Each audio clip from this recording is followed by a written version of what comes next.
everybody. We're going to be recording the process of Karel the dog on CodeHS drawing a link as shown here in this 32 by 32 pixel image. Now, I am going to have her draw from this image by going through a few steps of translation.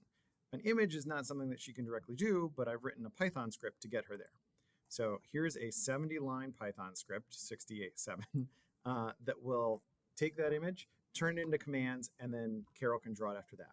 So we start off with some things that are imported up here at the top, a couple of resources that I used, and we can walk through the steps to make sense of this. So first up, Karel's going to open up this bitmap file. The Python script, I'm sorry, will open up this bitmap file, and it's going to understand the size of that image. Then we'll start an empty list so that I can store all of the image colors and commands. And then we're going to step through each and every one of those pixels and do something.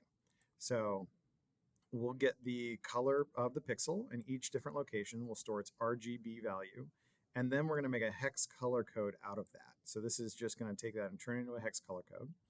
From there, I'm going to write out the Karel command from the hex color code. So it's paint and then just the hex color in there.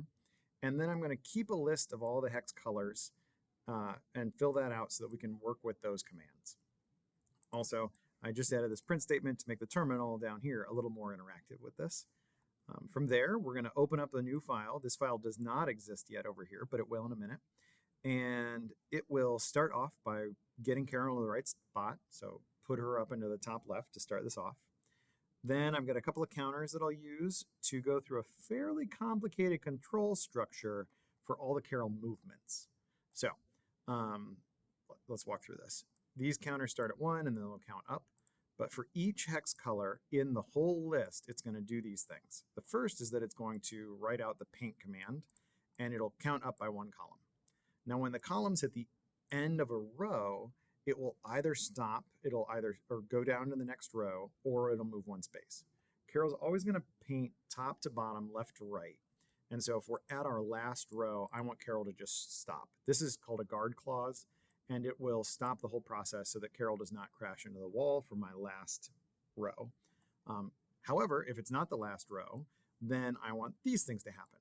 And so Karel will turn right, move, that's the end of the period, and keep on going back to the beginning of that row and then turn around. So this is what will happen at the end of a normal row. And if it's not the end of a row, I just want Karel to move 1 block. And so here I'll say that I want those colors written to a CSV file. Getting this to run is just running that Python script. You can see the images colors were stored in a list and then written to a file, to this file. All I need to do is take that and copy and then paste it into here. And you can see the guard clause made the end just end. And if I run this code, Karel just drives through all 32 by 32 spaces. That's a lot of pixels, and draws out exactly link from that bitmap. So it's a relatively quick process.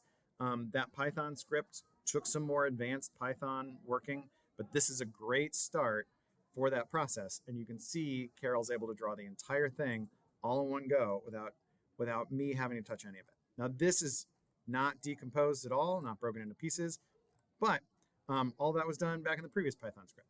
All right, that's it, everybody. Enjoy.